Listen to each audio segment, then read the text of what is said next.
Steven Universe podcast. I'm McKenzie Atwood, and we finally got Kimberly Brooks, the voice of Jasper, on the show. And she's here with Michaela Dietz, who voices Amethyst, and storyboard artist and character designer Amber Cragg, who also happens to be a huge Jasper fan. So today we're all about Kimberly's story as it relates to Jasper and what it took to bring Jasper to life. And we're also going to be diving into the relationship between Amethyst and Jasper's overall impact on the crystal gems and their story.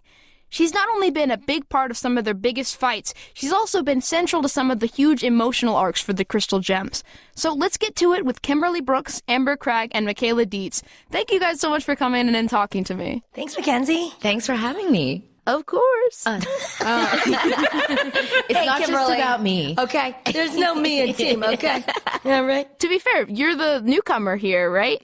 Yes, I am a newbie. It's very exciting. Yeah. So let's just talk, what's your background in terms of voice acting? Well, I'm a real legit VO actor who's been doing it for a really long time, like too long to mention, actually. Let's not talk about, there's no numbers here, no age. Okay. But, one of my first, voiceover jobs was on Rugrats.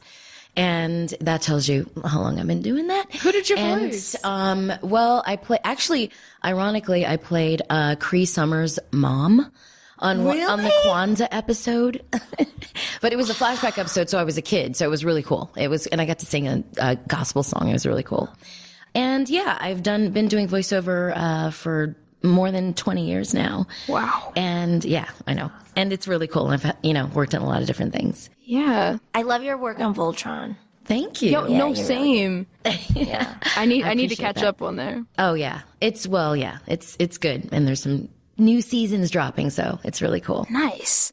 So do you remember when you first started hearing about Steven Universe or auditioning or whatever? Yeah, actually, the first time I heard about it and watched it was when I booked the role of Jasper. I'm just being full disclosure here, but now my son is a huge fan. So he knew about it and he was super excited when he heard about it. So, he was like, Mom, that's just really cool. So, that was it. And then I remember, being in the booth with Rebecca and actually I was working with the cast the first time. So that was really cool. And it was just awesome. And Rebecca just kind of explained the character to me and the background and we just went from there. Right. What's her explanation when she's giving you the shortened version of the character's background? Basically that she's really mean. She's really tough. She's a soldier and she's sort of, had a single focus. And it was just really cool to voice that kind of character because usually I don't get to do those kind of characters. So and the way Rebecca directs is really, really cool. So I just felt like I was in great hands. Yeah. I remember meeting Kimberly for the first time. We were in the green room and, there's sometimes a fruit platter there and people are just talking over fruit. And she was like, hi, I'm Kimberly and so nice. And then we get into the booth and she's just like, it's like, oh, this lady's good. Oh my gosh. That's great. It is a departure. Yeah. Oh, you're so cool. Thanks for saying that.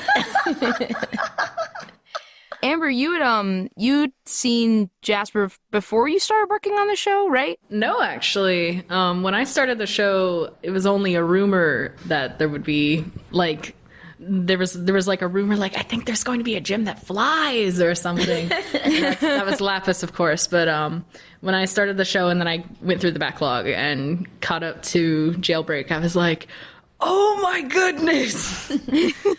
But she definitely became my favorite character and then stayed my favorite character throughout the series. Whoa, I'm honored. That's awesome. Yeah. What makes her compelling to you? What's the draw to Jasper? I think I like how she's a bit of a meathead in a way. Just she has a lot of issues from coming from Earth and almost a shame from losing the war and but she's also the perfect soldier. She's the quintessential homeworld gem and that sort of like culminates into this like very antagonistic and like single-minded sort of individual that can get herself into a lot of trouble just by the way she the way she steamrolls into like one thing after another just to get what she thinks needs to be done. Yeah, she's like, there's like a lot more to her than you initially get from her introduction. Mm-hmm.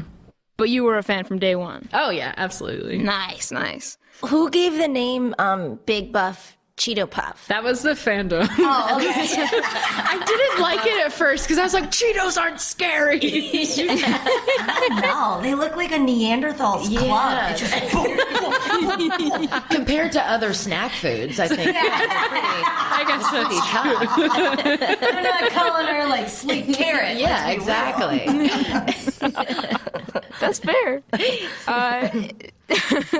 Kimberly, Yeah. So what's made Jasper like stand out or compelling to you in terms of like compared to other roles that you've done? Well, one way that I can judge it is I've been doing a lot of conventions lately and for different things that I've been working on. But the biggest response I get for sure is Jasper. Like people just gravitate toward her. I think the situations, I think are things that people can identify with and just the relationships, the abuse and those sort of things that people have dealt with in their own lives. I think I hear a lot of stories about that. Mm-hmm. I'm kind of hoping that there's some sort of redemption arc for her because I don't like leaving her hanging in the bubble there. I just kind of like, people ask me about that. You know, a lot of fans ask me about that. I get a lot of fan art and it's just an amazing character to, I've been lucky enough to be able to voice just the love. And I think just people understanding even, you know, a character that's tough or seen as the antagonist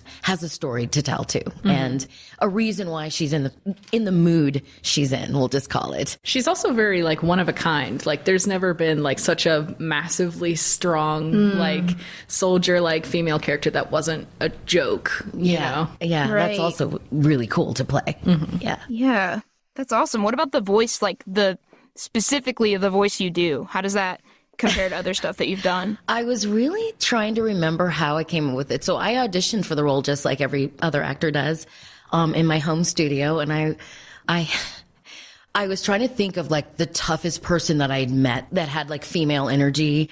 And, there was this woman, named Betty that worked at Sears and she was a refrigerator salesperson and she was very persuasive. Let's just put it that way. I was not leaving that place without a refrigerator. Oh, like persuasive in quote? Like, yeah, she was just she's like, you're going to buy this refrigerator.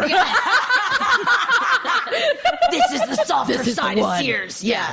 And I'm like, I want this one. She's like, we don't have that one. You're going to take this one.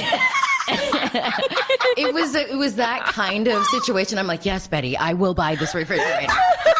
And so when it came time to audition for the role, she popped into my head because I had recently purchased the refrigerator she forced me to buy. And I do love the refrigerator, by the way. She wasn't wrong. But so that was sort of my influence and it stuck in my head. And so, that's kind of where she came from. And I don't know if she still works there because the Sears recently closed down. Oh, no. I would love to track Betty down. I don't know if anyone knows Betty from the Santa Monica Sears. Tell her thank you. wow, She Betty. needs to know. Yeah, I love her. She was awesome, though. She was very tough. She's like, we're all pulling from the same warehouse. Yeah. You can't have that refrigerator. I was like, well, I could go to the one I wanted. I could go to another Sears. No. Yeah, so Betty, thank you. That's so good. We need to track her down. We need to let her know. Yes. Impact, she needs to. That's great. She's impacted a lot of lives. Betty. Oh my God. Michaela, in terms of Amethyst is sort of, acts as a foil to Jasper in a lot of ways. What is it like sort of being that like rival? Like how's that gone for you? Well, I mean, I think for Amethyst, Jasper, if there's anything, it's made her confront, I think, a lot of her insecurities and start to kind of cope with those or maybe tackle them. And I think you know, like in the beginning when we met Amethyst, it was just a very, I don't know, Amber can probably speak to this too, but like it felt like a very general like streak of anger and insecurity. And I think seeing Jasper, we kind of are able to pinpoint, oh, these are the exact things that make her feel bad. She's staring at it in the face. It's like Jasper's everything that she could never be. And I think in a cool way, by fighting that head on, it's like a very tangible thing to kind of try to fight against. I think that's helped her sort of accept what she isn't and what she is. Yeah. Okay, so coming up, I want to talk more about the whole Jasper versus Amethyst arc. All right, I am still here with Amber, Kimberly, and Michaela. So yeah, let's jump into it. The Amethyst and Jasper whole situation. Do you guys remember like how you felt when you were recording like Jasper and Amethyst's huge confrontation with in like the kindergarten? Yeah. Like, bum, bum, bum. Mine was more like bum, bum, bum. No. Very tense. Yes. Well, we didn't actually record the big finale scene together. No. I did that by myself. We each, do you record it by I was yourself? by myself too. Yeah, we did it by ourselves. Yeah. So that is, it's a little bit harder, I think. Yeah. It definitely was harder, but I mean, I had worked with Kimberly before, and so we had felt each other's energy in the booth. Right. We vibed deep. Yeah. So I was able to like kind of tap into that a little bit. And, and it's a lot more fun to play because you're just really in the moment when you're doing that. But I do remember recording that last one with Rebecca, and she was like, it was kind of like, okay, no, it can even be bigger. No, this is even a bigger moment. Like there's a lot riding on this. So I remember just really going for it. Yeah. I remember a lot of like shouting. Yeah. And then one thing that does stick out to me is that really tender moment at the end where she says like, come here, sis. Oh, and I remember being so like in my heart feeling like actual warmth. Oh. Like, oh wow, we are the same. Oh wow. That's really deep. Yeah. There's like kind of this intrinsic connection between Jasper and Amethyst that's like really interesting because I mean when you start the show you don't really know much about how there's like a bunch of different gems, bunch of different units of each gem, and so Jasper was the first one who looked, remotely like Amethyst in terms of just like their shape and whatever. And I felt like that was interesting as a viewer, but also just for the characters. What did you think about when you saw like their arc where Jasper is comparing, or well, they're both comparing themselves to each other? Yeah. I mean, it kind of reminded me of family. You don't always choose your family, but you're related to them. And it's really interesting that like Jasper is, as you said, the like supreme being of one kindergarten and Amethyst is considered the complete runt of another. And I think it's really easy to make those comparisons, but like, who are we kidding? Yeah. They're individuals. I don't know.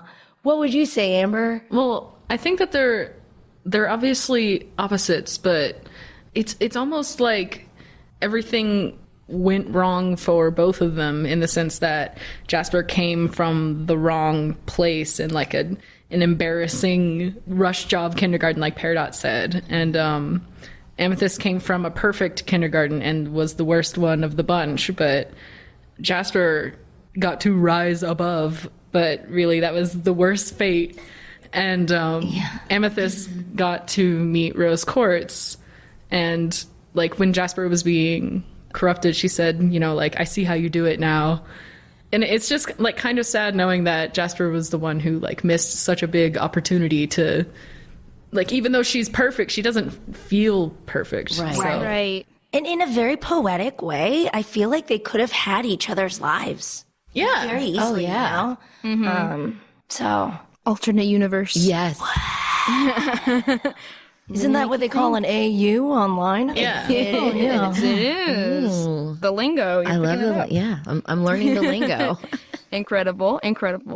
So when you were voicing the characters, was this something that they brought to you, like Rebecca and the crew talked to you about beforehand, or did you just sort of understand it more after the fact? Well, definitely. I learned a lot in the session, and Rebecca, the whole crew, like the way they work is amazing. And of course, she's explaining the storyline and the backstory and how big this moment is and what it means. And so, of course, I have that information as she's directing us. So that part I had, but watching it in its entirety within the show, seeing it is a totally different thing. And you make discoveries that I didn't know about, until I actually watched the show. So. Right.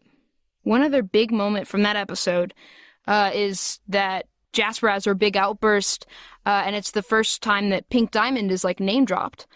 First of all, just like general reactions. What were your reactions to that moment? Well, I know because it's obviously a huge moment, in the show, and also for Jasper, a huge reveal, as it were. But also because, when I meet fans or I meet people, that's kind of like a thing that people talk about a lot. So I think it just, it opened up a whole new can of worms. Yeah, it's Pandora's box. It's like one of the biggest moments in like the plot. Yes.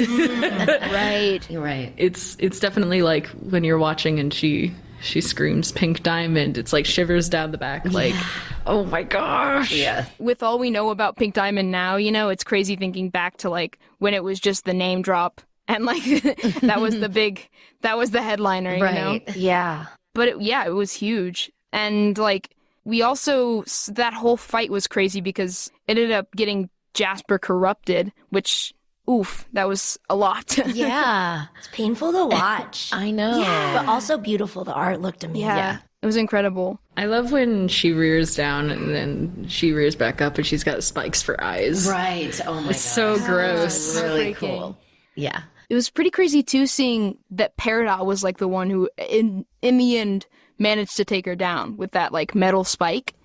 Yeah. Which just seems like it's funny thinking about like not funny, but it's interesting thinking about like, what their relationship was like because we don't see much of that, but like since they were on the ship together, you know what I'm saying? I love what there is of the relationship of Peridot and Jasper. I think it's very funny to have such like such a stiff at the time and then someone who's also such a stiff.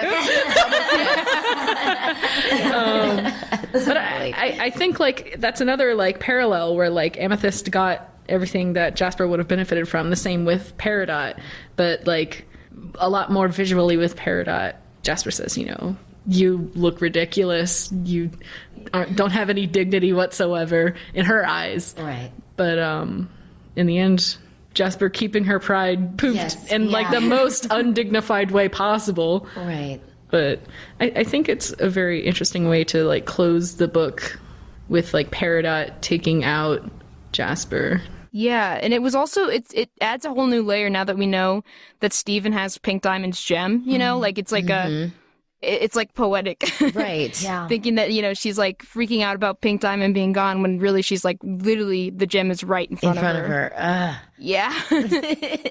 That feel win.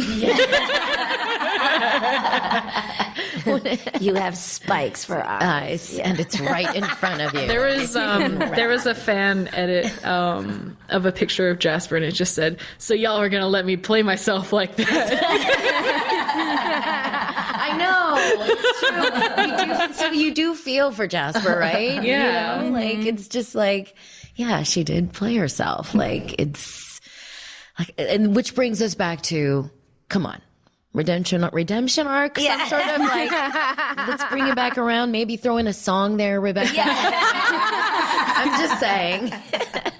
I think Jasper with a song, I don't know, I'm just saying. How would she sing? Would she sing in her such a rough voice? See, that's the thing. It depends on when the song comes. Oh. Right. I mean, she could do a rap. Who knows? That's something I need to see. That is something I need to see, yeah. I love that about the character, though, that like she's like this meaty, mean stiff, but there's something soft inside of there. Exactly. And maybe that needs to come out. I don't know. I'm not a writer. Let's leave that brilliance to Rebecca. In the dove thing. Oh, yeah. I think we saw a piece of that. It's true. It's true. Yes, you're right about that. That was so fun to see. That was really fun. Yeah. That was cool. All right, I want to talk more about that and about Jasper and Lapis' fusion and conflict, so we'll do that with Kimberly, Michaela, and Amber coming up.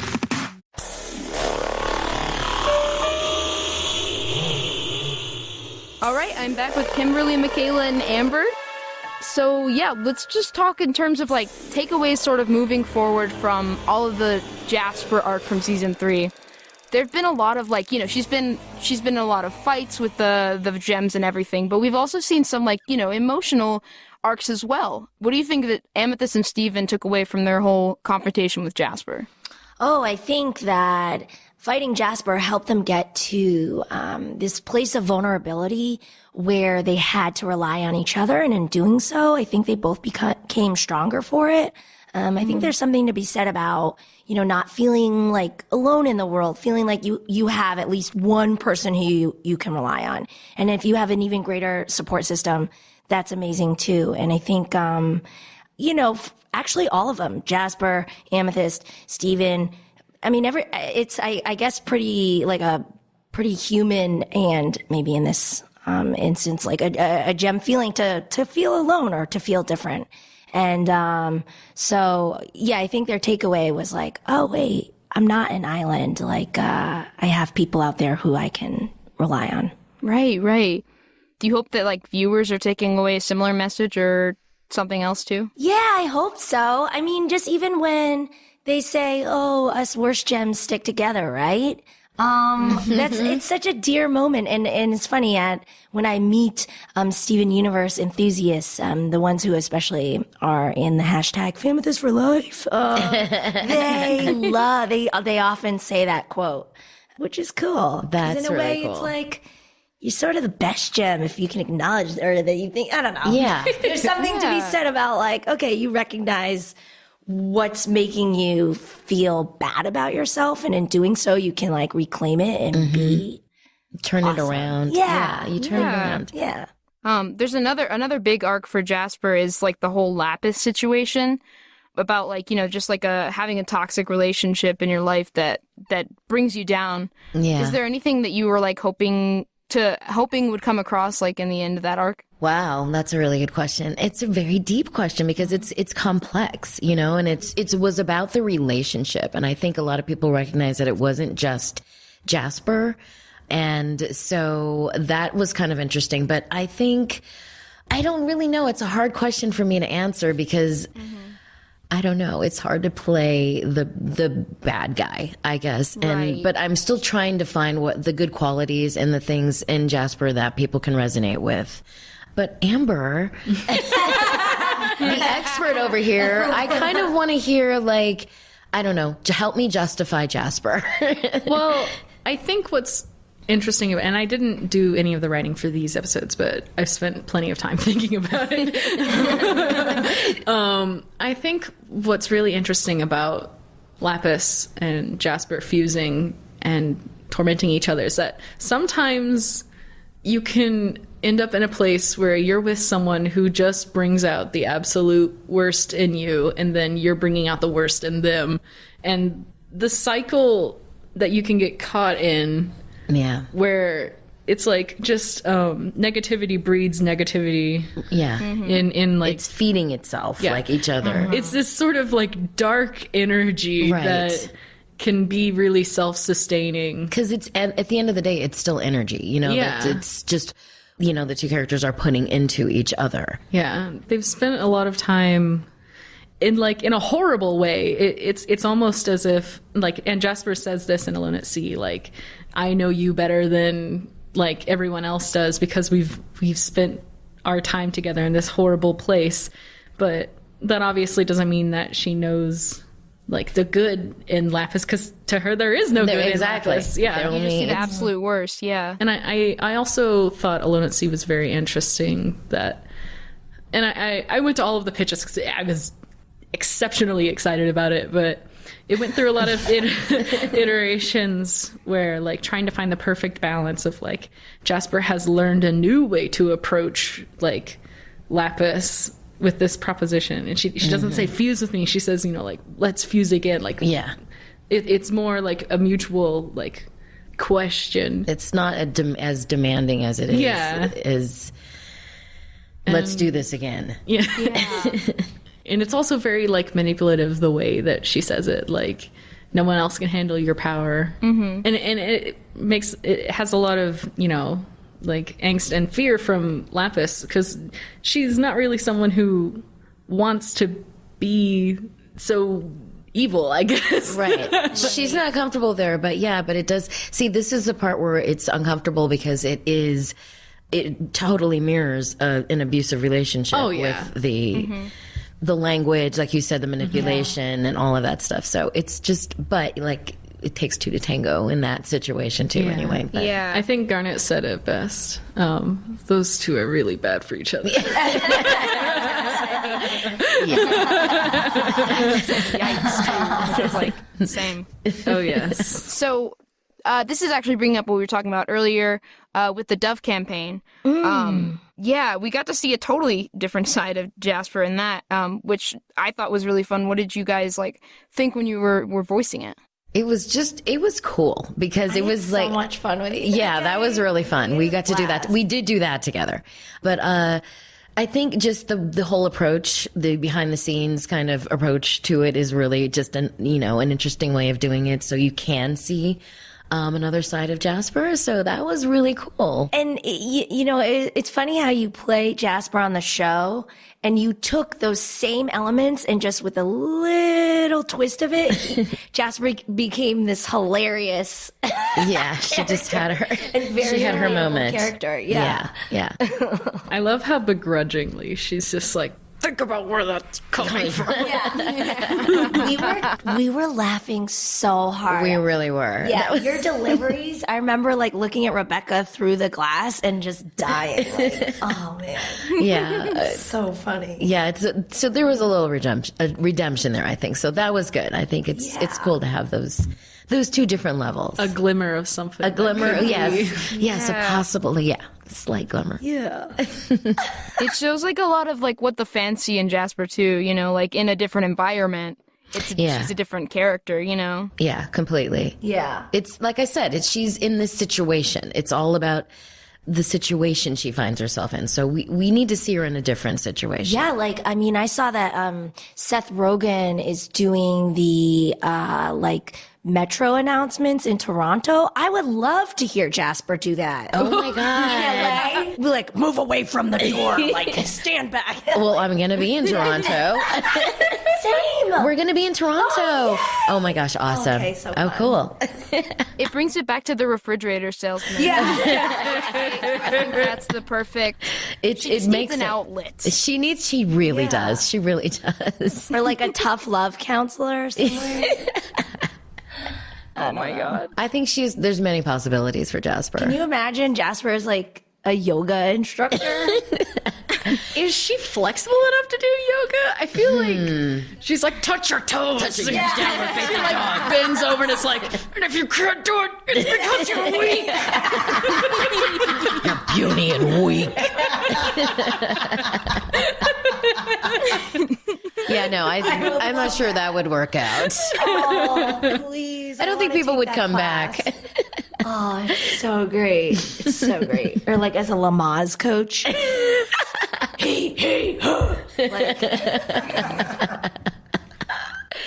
Wow. Any kind of outlet. It's the key for her. Yeah. Painting little figurines or something. Kimberly's performance is so infectious though. Like even so when we were doing like the zoo. The human zoo, yeah. And then there are other like Jaspers there and stuff. But so when Kimberly Skinny was Jasper. in the booth doing her lower voices, I just started getting lower and lower and lower, and to the point where we had to go back. We were having a low voice contest. Like, no, I just wanted to be more like you. And then then Rebecca was like, oh, we have to do your previous lines over because you got really low. Like, to like match. Oh my God. Oh my, really? Stuff. Yeah. I don't remember that. I just remember having fun in the session and cracking up. Yeah. Awesome. Even though we were talking about some pretty serious stuff. Yeah. Yeah. Truth. Isn't that always the way? It is. Comic relief, I guess. Okay, guys, thank you so much for coming on and talking to me. Oh, thanks. This was really fun. Thank you. Always a pleasure. I was gonna say that. I was gonna say always a pleasure. Still say it. You can still can. Girl, get it. You got it. It's always a pleasure. Now I feel like Jasper needs to say it. It's always a pleasure.